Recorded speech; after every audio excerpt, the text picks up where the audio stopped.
ഈശോയിലെ പ്രിയമുള്ളവരാണ്. നമ്മൾ ഇന്ന് ചിന്തിക്കാൻ പോകുന്നത് ഒരു പോസിറ്റീവ് മൈൻഡ് സെറ്റിലേക്ക് എങ്ങനെ മാറാം എന്നുള്ളതിനെ കുറിച്ചാണ്. ഒന്നാമത്തെ കാര്യം നമ്മൾ മനസ്സിലാക്കണം, ഒരു കുഞ്ഞ് ജനിച്ചു കഴിയുമ്പോൾ ആ കുഞ്ഞിന്റെ മനസ്സ് വളരെ ക്ലീൻ ആണ് അല്ലെ, ഒരു ക്ലീൻ ബ്ലാക്ക് ബോർഡ് പോലെയാണ്. പിന്നെ അതിൽ എന്ത് എഴുതപ്പെടുന്നു എന്നുള്ളതിന്റെ അടിസ്ഥാനത്തിലാണ് ആ കുഞ്ഞിന്റെ തോട്ടും കാര്യങ്ങളൊക്കെ ഡെവലപ്പായിട്ട് വരുന്നത്. പക്ഷെ ചിലര് ജനറ്റിക്കലി തന്നെ ചില സ്വഭാവ പ്രത്യേകതകൾ അവരിലൂടെ വരുന്നതുണ്ട്. അപ്പനമ്മയുടെ സ്വഭാവം ഓൾറെഡി കുഞ്ഞിലേക്ക് പകരപ്പെടുന്നുണ്ട്. എങ്കിലും ജനിച്ച് 0 മുതൽ 10 വരെയുള്ള 10 വയസ്സ് വരെയുള്ള കാലഘട്ടമാണ് ഒരാളുടെ തലവര നിശ്ചയിക്കുന്നത്. അതുകൊണ്ട് നിങ്ങളിപ്പോ നിങ്ങളുടെ ചൈൽഡ്ഹുഡിനെ കുറിച്ച് ചിന്തിക്കുന്നതിനേക്കാൾ നിങ്ങളുടെ മക്കളുടെ ചൈൽഡ്ഹുഡിനെ കുറിച്ച്, അല്ലെങ്കിൽ നിങ്ങൾ 10 വയസ്സ് താഴെയുള്ള പാരന്റ്സ് ആണെങ്കിൽ ഇപ്പോഴാണ് നിങ്ങൾ ഏറ്റവും കൂടുതൽ അവരുടെ ലൈഫിനെ നിങ്ങൾ ഡിസൈൻ ചെയ്യപ്പെടുന്നത്, തീരുമാനിക്കുന്നത് ഈ 10 വയസ്സ് വരെയുള്ള കാലഘട്ടമാണ്. ഈ 10 വയസ്സ് വരെയുള്ള കാലഘട്ടത്തിൽ നമ്മുടെ ജീവിതത്തിൽ നടന്നിട്ടുള്ള കാര്യങ്ങളാണ് അടിസ്ഥാനപരമായ വിശ്വാസങ്ങളെയും, അതായത് നമ്മൾ ഇപ്പൊ വിശ്വസിക്കുന്ന കാര്യങ്ങൾ, നമ്മുടെ ചിന്താരീതി, നമ്മളെന്ന വ്യക്തിയുടെ പേഴ്സണാലിറ്റിയുടെ ബേസിക് ആയിട്ടുള്ള തറ എന്ന് പറയൂലേ, വീട് പണിയുമ്പോൾ തറ പണിയുന്ന പോലത്തെ ബേസിക് ആയിട്ടുള്ള സ്ട്രക്ചർ ക്രിയേറ്റഡ് ആയത് ഈ 10 വയസ്സ് വരെയാണ്. അപ്പൊ ഈ 10 വയസ്സ് വരെയുള്ള കാലഘട്ടത്തിൽ നിങ്ങളുടെ മാതാപിതാക്കളിൽ നിന്ന് നിങ്ങൾ അകന്നു നിന്നു എന്ന് വിചാരിക്കുക. മാതാപിതാക്കൾ തന്നെ ആവണമെന്നില്ല, കെയർ ടേക്കേഴ്സ് എന്നാണ് പറയുക, അതായത് കെയർ ഗിവേഴ്സ്, കെയർ തരുന്ന ഒരാള്. അത് നമ്മളിപ്പോൾ എന്താ ചെയ്യുന്നത്, നമ്മളൊരു ആളെ ജോലിക്ക് വെക്കുകയാണ് ചെയ്യുന്നത് അല്ലേ. പക്ഷെ അതൊരു നല്ല കാര്യമല്ല, മെന്റൽ ഹെൽത്തി കാര്യമല്ല അത്. പിന്നെ നമ്മുടെ സാഹചര്യം കൊണ്ട് നമ്മൾ അങ്ങനെ വെക്കുന്നതാണ്. ഈ കുഞ്ഞ് വളരെയധികം മാനസികമായിട്ട് അറ്റാച്ച്ഡ് ആവും ഈ ചെറുപ്പത്തിൽ അവരെ നോക്കുന്ന സ്ത്രീയുമായിട്ട്, ചേച്ചിയുമായിട്ട്, കെയർ ഗിവറുമായിട്ട്. അപ്പം കുറച്ച് നാൾ കഴിയുമ്പോൾ കുഞ്ഞിന് ആ അറ്റാച്ച്മെന്റ് അവിടെ നിന്ന് മാറുമ്പോൾ അവിടെ ഒരു ഒരു ഒരു ബ്രേക്ക് സംഭവിക്കുന്നുണ്ട്. That's not good.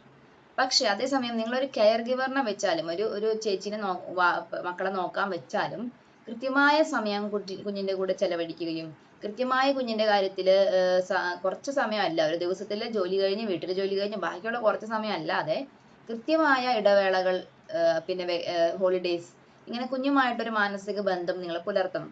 ഇല്ലെങ്കിൽ കുഞ്ഞിന് ഇമോഷണലി ആരെ ഡിപ്പെൻഡ് ചെയ്യണമെന്ന് അറിയാണ്ട് വരും. ഇപ്പം ജോലി ചെയ്യുന്ന ചേച്ചിനെ ഡിപ്പെൻഡ് ചെയ്ത് 6 മാസം കഴിയുമ്പോൾ ചേച്ചി മാറി കഴിയുമ്പോൾ കുഞ്ഞിന് പിന്നെ നമ്മൾ ഇരുട്ടിൽ പെട്ട പോലത്തെ ഒരു അവസ്ഥയായിരിക്കും. ആരെ ഡിപ്പെൻഡ് ചെയ്യണമെന്ന് അറിയില്ല. അതായത് നമ്മൾ ചെറുപ്പത്തിൽ ആരുമായിട്ടാണോ കണക്റ്റഡ് ആയിട്ട് നിൽക്കുന്നത് അവരുമായിട്ട് നമുക്കൊരു ഡിറ്റാച്ച്മെന്റ്, അവരെ നമുക്ക് നഷ്ടപ്പെട്ടു പോയി കഴിഞ്ഞു കഴിഞ്ഞാൽ പിന്നെ നമുക്ക് വിശ്വസിക്കാൻ പറ്റില്ല. നമുക്ക് നമ്മളെ സ്നേഹിക്കുന്ന ആളുകൾ നമ്മുടെ കൂടെ നിൽക്കുമെന്ന് നമുക്ക് വിശ്വസിക്കാൻ പറ്റുന്നില്ല. കാരണം നമുക്ക് ഓൾറെഡി ഒരു അനുഭവം ഉള്ളത് കൊണ്ട്. മനസ്സിലായോ? അപ്പം അബാൻമെന്റ്, അതായത് ഉപേക്ഷിക്കപ്പെടുമോ എന്ന ഭയം, അത് നിങ്ങളെ വല്ലാതെ ബുദ്ധിമുട്ടിപ്പിക്കും.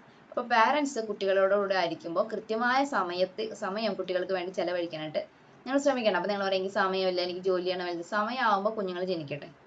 കല്യാണം കഴിഞ്ഞ് 1 വർഷം കഴിഞ്ഞിട്ട് നിങ്ങൾക്ക് സമയമില്ലെങ്കിൽ സമയമാകുമ്പോൾ കുഞ്ഞുങ്ങൾ ജനിക്കട്ടെ. ഓരോ സിറ്റുവേഷനാണ്, ഓരോ സാഹചര്യമാണ്. ജോലിക്ക് പോകാണ്ടിരിക്കാൻ പറ്റുന്ന സാഹചര്യം കുറ്റപ്പെടുത്താൻ പറ്റില്ല. എനിക്കും ഇതേ സാഹചര്യം ഉണ്ടായിരുന്നു. പക്ഷെ നിങ്ങൾക്ക് കുഞ്ഞുങ്ങളെ ഭൂമിയിലോട്ട് കൊണ്ടുവരാൻ തീരുമാനിച്ചിട്ടുണ്ടെങ്കിൽ അതിന് വേണ്ട സമയവും അതിന് വേണ്ട കാര്യങ്ങളും ചെയ്തു വെക്കാതെ അത് കൊണ്ടുവരുന്നത്, ഒരു ബിസിനസ് സ്ഥാപനം തുടങ്ങുമ്പോൾ പോലും എന്തുമാത്രം ഒരുക്കം നിങ്ങൾ നടത്തുന്നു. അങ്ങനെയെങ്കിൽ ഒരു ജീവിതത്തെ ഭൂമിയിലോട്ട് കൊണ്ടുവരുമ്പോൾ നമ്മൾ ഒരുങ്ങണ്ടേ. അപ്പൊ ഈ 10 വയസ്സ് വരെയുള്ള കാലഘട്ടത്തിൽ ഈ കുഞ്ഞിന് ഉണ്ടാകുന്ന കാര്യങ്ങൾ അവന്റെ മനസ്സിനെ വല്ലാതെ ബാധിക്കുന്നുണ്ട്. അപ്പൊ അവർക്ക് വേണ്ടത് എന്താണ്? അവരെ നോക്കുന്ന പാരന്റ്സ് അവരുടെ ഇമോഷൻസിനെ വാല്യൂ ചെയ്യുന്നവർ, അവരുടെ മനസ്സിനെ വാല്യൂ ചെയ്യുന്നവർ, അവരുടെ മനസ്സിന്റെ ചിന്തകളെ സ്വീകരിക്കുന്നവർ. അതായത് എന്തെങ്കിലും ഒന്ന് കൊച്ചു പറഞ്ഞു വരുമ്പോഴേക്കും അതിന് വില കുറഞ്ഞു കാണാതെ കുഞ്ഞുങ്ങളെയും ഒരു വ്യക്തിയായിട്ട് പരിഗണിച്ച് അവരുടെ ഇമോഷൻസിന് വാല്യൂ കൊടുക്കുന്നവർ. ഒരു സേഫ് പ്ലേസ് അവർക്ക് പാരന്റ്സിന്റെ അടുത്ത് ഫീൽ ചെയ്യണം. അപ്പൊ അവർക്കെല്ലാം തുറന്നു പറയാൻ പറ്റും. പിന്നെ സ്നേഹിക്കപ്പെടണം, കെയർ കിട്ടണം. ഒരു ചെടി നമ്മൾ എന്തുമാത്രം കെയറിൽ നോക്കും, ഒരു പെറ്റിനെ മേടിച്ചാൽ തന്നെ നമ്മൾ എന്തുമാത്രം കെയറിൽ നോക്കും. അപ്പൊ നമ്മുടെ മക്കളെ നമ്മൾ എന്തുമാത്രം കെയറിൽ നോക്കണം. അപ്പൊ അതൊക്കെ നമ്മൾ നോക്കി അവർക്ക് ആവശ്യമുള്ള എല്ലാം, ആ ഒരു ചെടി വളർന്നു വരെ വേണ്ട എല്ലാ പരിചരണവും കൊടുക്കുന്ന പോലെ 10 വയസ്സിനുള്ളിൽ നിങ്ങൾ അവരുടെ മൈൻഡുമായിട്ട് കണക്റ്റഡ് ആവണം. ഇല്ലെങ്കിൽ അവർക്ക് നിങ്ങളുമായിട്ടൊരു ഡിറ്റാച്ച്ഡ് ആയിട്ട് ഫീൽ ചെയ്യാനുള്ള സാധ്യതയുണ്ട്. ഇനി ഈ ചൈൽഡ്ഹുഡിൽ നടന്ന കാര്യങ്ങൾ ഇപ്പൊ നിങ്ങളെ ബുദ്ധിമുട്ടിപ്പിക്കാനുള്ള സാധ്യതയുണ്ട്. എങ്ങനെയാണ്? ഞാൻ പറഞ്ഞൊരു ഉദാഹരണം പറഞ്ഞു. പാരന്റ്സിനായിട്ട് കുട്ടികൾ ഡിറ്റാച്ച്ഡ് ആയി, അബാൻമെന്റ് എന്ന് പറഞ്ഞു കഴിഞ്ഞാൽ കണക്ട് ആവാൻ പറ്റിയില്ല, പാരന്റ്സ് അവൈലബിൾ ആയിരുന്നില്ല, ഇമോഷണലി അവൈലബിൾ ആയിരുന്നില്ല. ഇമോഷണലി സപ്പോർട്ട് കൊടുക്കാൻ പറ്റിയിട്ടില്ലെങ്കിൽ കുഞ്ഞുങ്ങൾക്ക് പിന്നെ ഈ പേടി ഉണ്ടാവുന്നു, എന്നെ ആരും സ്നേഹിക്കില്ല, ഞാൻ വರ್ತല്ല, എന്നെ കൊള്ളൂല, അങ്ങനെ തോന്നുന്നു. ഇനി പാരന്റിങ്ങിൽ വരുന്ന മിസ്റ്റേക്സ്, നിരന്തരം കുട്ടികളെ വഴക്ക് പറയുക, കുട്ടികളെ ഒരിക്കൽ പോലും അപ്രിഷിയേറ്റ് ചെയ്യാതിരിക്കുക, അങ്ങനെ കുട്ടികളെ ഒരു മെന്റൽ സപ്പോർട്ട് ചെയ്ത് കൊടുത്ത് സ്നേഹിക്കപ്പെടുന്നു എന്നാണ് ബോധ്യപ്പെടുത്തിയിട്ട് വേണം വളർത്തിക്കൊണ്ടുവരാൻ. നിങ്ങൾ അവരെ വഴക്ക് പറയണമെന്നല്ല അതിനർത്ഥം. വഴക്ക് പറഞ്ഞാലും അവർക്ക് ഇതെന്റെ വീടാണെന്ന് എനിക്ക് തോന്നണം, എന്നാലും ഞാൻ എൻ്റെ വീട്ടിൽ നിൽക്കും. ഇല്ലെങ്കിൽ അവർ അറിയാവുന്ന പ്രായമാകുമ്പോഴേക്കും അവിടെ നിന്ന് ഇറങ്ങിപ്പോകും. അപ്പൊ അത് എൻ്റെ വീടാണെന്ന് തോന്നണമെങ്കിൽ ഒരു ഇമോഷണൽ കണക്ഷൻ ഉണ്ടാവണം. ഇംപെർഫെക്റ്റ് തന്നെയാണ് പാരന്റിങ്, ഇംപെർഫെക്റ്റ് തന്നെയാണ് റിലേഷൻഷിപ്പ്.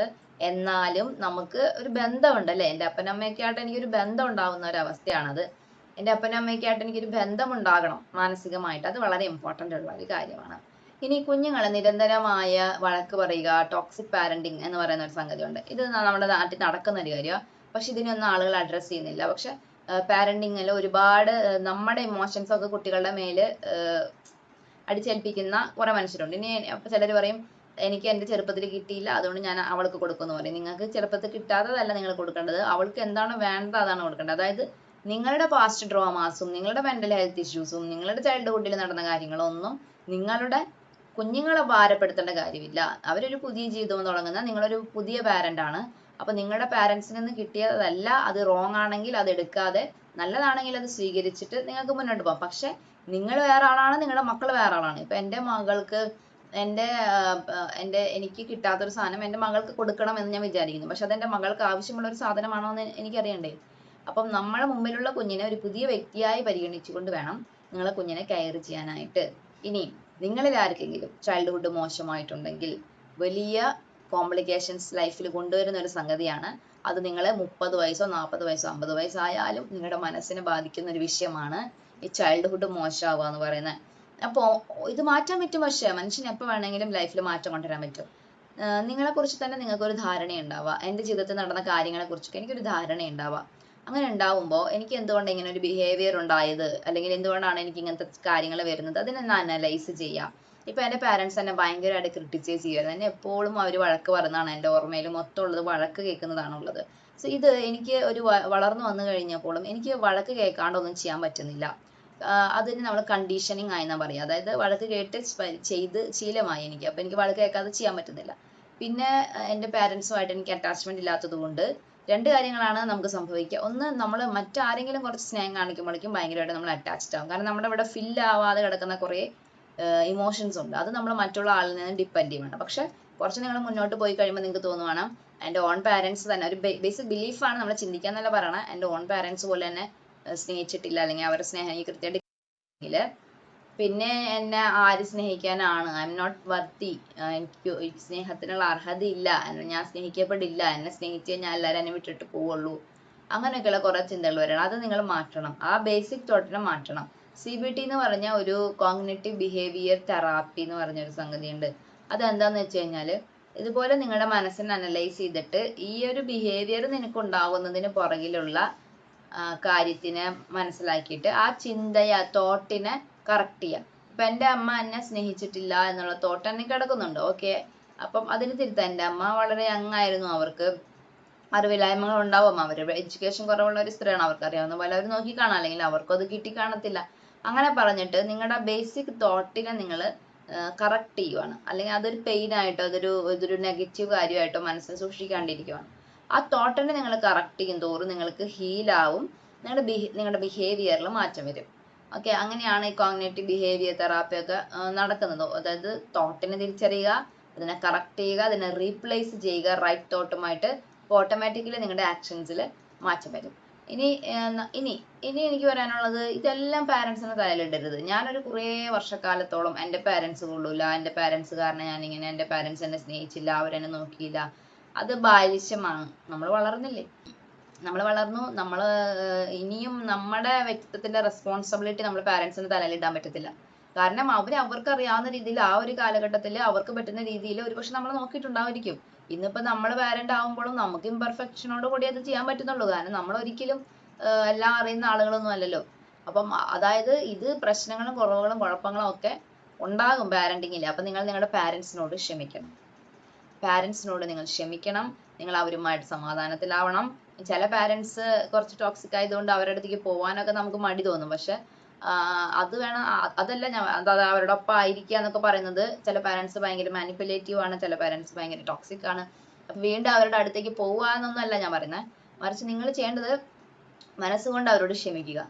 മനസ്സുകൊണ്ട് അവരെ സാരല്ല പോട്ടെ എന്ന് വിചാരിക്കണം. അല്ലെങ്കിൽ അത് നിങ്ങളെ ഭാരപ്പെടുത്തും. നിങ്ങളുടെ റിലേഷൻഷിപ്പിലേക്കും നിങ്ങൾ മക്കളെ ജനിപ്പിക്കുമ്പോൾ അതിലേക്കും എല്ലാം ഈ ഒരു മുറിവ് ഇങ്ങനെ കൊണ്ടുവന്നുകൊണ്ടേയിരിക്കും. നിങ്ങളുടെ ജീവിതം അത് നശിപ്പിക്കും. ജീവിതത്തിൽ ഒരുപാട് സ്ട്രഗിൾസ് കൊണ്ടുവരും. നിങ്ങളുടെ മക്കളുമായിട്ടുള്ള റിലേഷൻഷിപ്പിനെ അത് ബാധിക്കും, പല പല കാര്യങ്ങൾ അത് ബാധിക്കും. സോ എന്താ നമ്മൾ ഇന്നത്തെ വീഡിയോയിൽ കണ്ടത്? ഒന്നാമത്തെ കാര്യം ഞാൻ ഒന്ന് കൺക്ലൂഡ് ചെയ്യാം. 0 മുതൽ, കുഞ്ഞ് ജനിച്ചു വീഴുന്നത് മുതൽ 10 വയസ്സ് വരെയുള്ള കാലഘട്ടം വളരെ പ്രാധാന്യമുള്ളതാണ്. ആ സമയത്ത് കൃത്യമായ രീതിയിൽ കുഞ്ഞിന് ഭക്ഷണം കൊടുക്കാൻ ഓർക്കുന്ന നിങ്ങൾ, കുഞ്ഞിന് വിശക്കുന്നുണ്ട് എന്ന് പറയുന്ന ഓർക്കുന്ന നിങ്ങൾ ഇമോഷണൽ നീഡ്സിനെ കംപ്ലീറ്റ് ചെയ്യാനും ശ്രദ്ധിക്കണം. സ്നേഹം, കെയർ, പരിഗണന, വാലിഡേഷൻ, അക്സെപ്റ്റൻസ്, സെൽഫ് വർത്ത് ഉണ്ടാക്കി കൊടുക്കുക, സെൽഫ് കോൺഫിഡൻസ് ഉണ്ടാക്കി കൊടുക്കുക. നിങ്ങളെ ഡിപ്പെൻഡ് ചെയ്യേണ്ടവരാണ് കുട്ടികളെന്ന് തെറ്റിദ്ധരിക്കാതിരിക്കുക. അവർ ഇൻഡിവിജ്വൽസ് ആണ്, അവർ ഇൻഡിപെൻഡന്റ് ആവാനാണ് നമ്മൾ പഠിപ്പിക്കേണ്ടത്. അതേസമയം അവരെ കറക്റ്റ് ചെയ്യണം, അവർക്ക് നന്മയായിട്ടുള്ള കാര്യങ്ങൾ ചെയ്യണം. പക്ഷെ അവ എന്തിനാണ് കറക്ഷൻ കിട്ടുന്നതെന്ന് അതിനെക്കുറിച്ചൊക്കെ അവർക്ക് ധാരണ ഉണ്ടാവണം. നിങ്ങളുടെ ഇമോഷൻസിന്റെ ഒരു ഔട്ട്കം ആയിട്ടല്ല നിങ്ങൾ അവരെ വഴക്ക് പറയേണ്ടതും തിരുത്തേണ്ടതും. മറ്റും നിങ്ങൾക്ക് അവരുമായിട്ട് ഇമോഷണൽ ഒരു അറ്റാച്ച്മെന്റ് ഉണ്ടാക്കാൻ കഴിഞ്ഞില്ല എങ്കിൽ ഒരു പക്ഷെ അവർ നിങ്ങളുമായിട്ടൊരു ഡിസ്കണക്ഷൻ ഉണ്ടാവാനുള്ള സാധ്യതയുണ്ട്. നിങ്ങൾ എഫേർട്ട് എടുത്ത് ശ്രമിച്ചു കഴിഞ്ഞു കഴിഞ്ഞാൽ നിങ്ങൾക്ക് അത് കംപ്ലീറ്റ് ചെയ്യാവുന്നതേ ഉള്ളൂ. ഇപ്പൊ കുറച്ച് നാൾ നിങ്ങൾക്ക് കൂടി ഇരിക്കാൻ പറ്റില്ല, കുറച്ച് നാൾ നിങ്ങൾ കൂടി ഇരിക്കുക. സോ കൃത്യമായ രീതിയിൽ അവർക്ക് സമയം കൊടുക്കാനും അവരെ കേൾക്കാനും അവരെ മനസ്സിലാക്കാനും നിങ്ങൾ ശ്രമിക്കണം. ഇനി നിങ്ങളാണ് ആ പാരന്റെങ്കിൽ, നിങ്ങളിപ്പോൾ ഒരു 30കളിലും 20കളിലും 40കളിലും ഒക്കെ നിൽക്കുവാണ്, പക്ഷെ നിങ്ങളുടെ ചൈൽഡ്ഹുഡ് ഇപ്പോഴും നിങ്ങളെ ഹോണ്ട് ചെയ്തുകൊണ്ടിരിക്കുവാണ്, നിങ്ങൾക്ക് കിട്ടാത്ത കാര്യങ്ങൾ നിങ്ങൾക്ക് ഇപ്പോഴും സെൽഫ് വർത്ത് തോന്നുന്നില്ല, നമ്മൾ ഒരുപാട് മെന്റലി സ്ട്രഗിൾ ചെയ്തുകൊണ്ടിരിക്കുവാണ്, ബിക്കോസ് നമ്മുടെ ചൈൽഡ്ഹുഡ് അത്ര നല്ലതായിരുന്നില്ല എങ്കിൽ നിങ്ങൾ അതിൽ നിന്നൊരു മാറ്റം കൊണ്ടുവരണം. എങ്ങനെ മാറ്റം കൊണ്ടുവരും? എന്തുകൊണ്ടാണ് ഇപ്പൊ ഞാൻ സ്ട്രഗിൾ ചെയ്യുന്നത്? ആ ഒരു തോട്ടിനെ നിങ്ങൾ കണ്ടുപിടിക്കുക, അതിനെ അനലൈസ് ചെയ്യുക, എന്നിട്ട് അത് അങ്ങനെയല്ല, അതിങ്ങനെ ആയതുകൊണ്ടാണ്, പിന്നെ എല്ലാവരുടെ ലൈഫിൽ ഡിഫറെന്റ് അല്ലേ, ഇങ്ങനെ ഒരു റൈറ്റ് തോട്ട്, നിങ്ങൾക്ക് സമാധാനം തരുന്ന ഒരു റൈറ്റ് തോട്ട് ആ ഒരു വിശ്വാസത്തിന് റീപ്ലേസ് ചെയ്യുക. അങ്ങനെ റീപ്ലേസ് ചെയ്യുന്ന സമയത്ത് നിങ്ങളുടെ ബിഹേവിയർ, നിങ്ങളുടെ തോട്ട് ഓട്ടോമാറ്റിക്കലി മാറും, നിങ്ങളുടെ ആക്ഷൻസ് മാറും, നിങ്ങൾക്ക് മറ്റൊരു ലൈഫിലേക്ക് കൊണ്ടുവരാനായിട്ട് സാധിക്കും. ഇനി മറ്റൊന്ന്, നിങ്ങൾ നിങ്ങളുടെ ചൈൽഡ്ഹുഡിനെ റിപ്പയർ ചെയ്യുന്നു, ഓക്കെ. രണ്ടാമത്തെ കാര്യം, നിങ്ങളുടെ പാരന്റ്സിനോട് വളരെ പ്രാധാന്യമുള്ള കാര്യമാണ്, മാതാപിതാക്കളെ ബഹുമാനിക്കണം എന്ന് വെച്ചാൽ ചിലർ ഡിറ്റാച്ച്ഡ് ആയിട്ട് തന്നെ നിൽക്കേണ്ടി വരും. അതെനിക്ക് പറയാൻ പറ്റത്തില്ല, അത് നിങ്ങളുടെ പാരന്റ്സ് ആയിട്ടുള്ള അവരെങ്ങനെയാണെന്നുള്ളതാണ്. എല്ലാ പാരന്റ്സും കൈൻഡ് അല്ല, ചിലർ ടോക്സിക് ആണ്. സോ നിങ്ങൾ അവർ ടോക്സിക് ആണെങ്കിലും കൈൻഡ് ആണെങ്കിലും you have to forgive them. ഭൂമിയിലൂടെ അവർ കൊണ്ടുവന്നല്ലോ, ആ ഒരു കാര്യം ആലോചിച്ചിട്ട് നിങ്ങൾ അവരോട് ക്ഷമിക്കണം. അവരോട് ക്ഷമിക്കാതെ നിങ്ങളുടെ അനുഗ്രഹങ്ങൾ തടയപ്പെടുന്നുണ്ട്, നിങ്ങൾക്ക് മുന്നോട്ട് പോകാൻ പറ്റുന്നില്ല, നിങ്ങൾക്ക് ഒരുപാട് സ്ട്രഗിൾസ് ഉണ്ടാവാൻ, അതായത് അവരോട് ക്ഷമിക്കുമ്പോൾ ഒരുപാട് അനുഗ്രഹങ്ങൾ ഇങ്ങനെ വരാൻ തുടങ്ങും. നിങ്ങൾ അവരോട് ക്ഷമിക്കാതിരിക്കുമ്പോൾ അത് നിങ്ങൾക്ക് അനുഗ്രഹങ്ങൾക്ക് തടസ്സമാകും, നിങ്ങളുടെ മനസ്സിനെ അത് ബുദ്ധിമുട്ടിപ്പിക്കും. അപ്പം ഇന്നത്തെ ദിവസം നമ്മൾ നമ്മുടെ ജീവിതയാത്രയിൽ ഏറ്റവും പ്രാധാന്യമുള്ള മനഃശാസ്ത്രപരമായ കാര്യങ്ങളെ കുറിച്ചാണ് സംസാരിച്ചത്. അടുത്ത വീഡിയോയിൽ കാണാം. Thank you.